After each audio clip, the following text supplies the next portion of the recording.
I was recently working on a project where I need to communicate with the Esp32 over the HTTP protocol. I have wrote a Lua class for establishing HTTP server on the Esp32, but then I have realized that I need some extra communication layer for exchanging and parsing the messages between the clients and the Esp32. I have decided to make a library for launching the HTTP server and the JSON RESTful API at the same time. Api32, that is the name of this library. Currently there is possibility to make the GET and the POST endpoints. When it comes to the safety, it is possible to activate the basic HTTP authorization. Everything is open source and yeah, so let's see how it all works.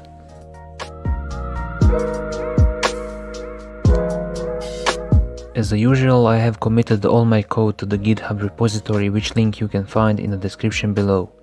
There you can see some nice illustration image about what library actually does and some concrete examples about how you can register the GET and the POST endpoints. Open api32.lua. There is all necessary code for this library. Copy the code, paste it to the Explorer and save it with the same name. After saving, you can go and close this file. Alright, so we need to be a part of some network so that clients can be able to send requests to our server. Set ESP wireless mode to the station in order to connect to the router. Invoke the config method with the proper name and the password of your Wi-Fi network. Start the wireless module and connect to the Wi-Fi network. After we get the IP address from the DHCP server, we can finally initialize API service. Because GetIP callback invokes every time when DHCP leaves new IP address, we need to ensure that we initialize API service only once. Create a new variable outside the function and check the nullability of that variable inside the function. In that way, we can be sure that API will be initialized only once. After the loading Api32 library by calling require function, first method which is need to be called is create method. All methods in Api32 meets chainability feature, so you can call one method after another without need to break a chain. So, after invoking the create method, let's register home GET endpoint, which path contains only one slash. For JSON response, let's return just one property with name message. Save this file as init.lua. Restart ESP.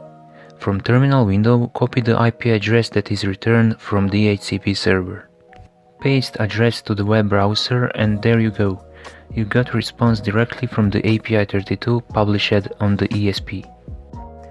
If we open Chrome Developer Tools and navigate to the request in Network tab, we can see that the type of response is JSON, as we expect. By chaining onGet method again, let's create a second endpoint with path /test and return some different content of response property message. Open /test endpoint in browser. We can see that we got the same message that we have wrote in the code for test endpoint. And if we go back to the home endpoint, we can see correct message as well. To make something more interesting, let's register new GET endpoint that returns the state of blue LED. Let the path of this endpoint be LED.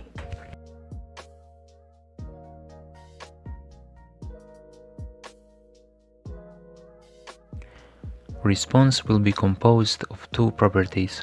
Property device will hold the name, while the state property represents the real state of LED.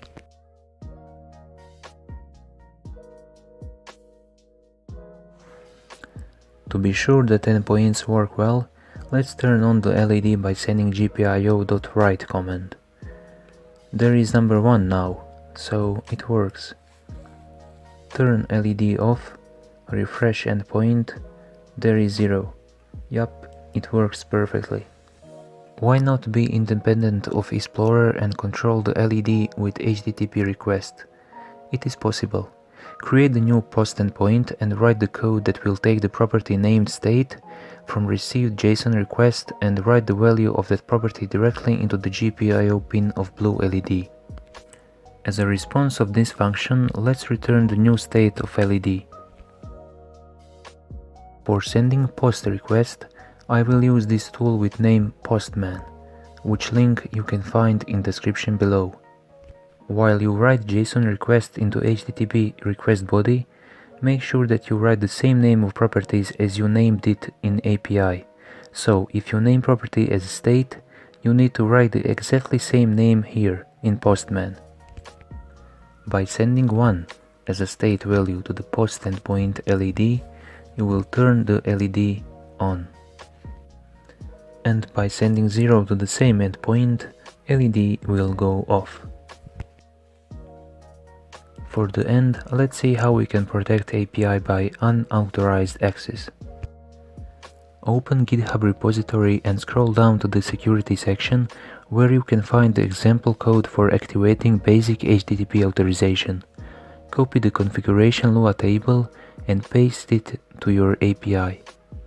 Change the username and password. Save file, restart ESP. If you try now to, for example, invoke the test endpoint, Api32 will return HTTP error 401, which means that we are not authorized for this action. To send authorization data along with the request to the endpoint, click on the tab Auth. Choose Basic Authorization and type in correct username and password. If we try now to send the request, we can see that API has been successfully execute request and returned the correct response. That is all for this video. I hope you like it, and till the next time, see ya.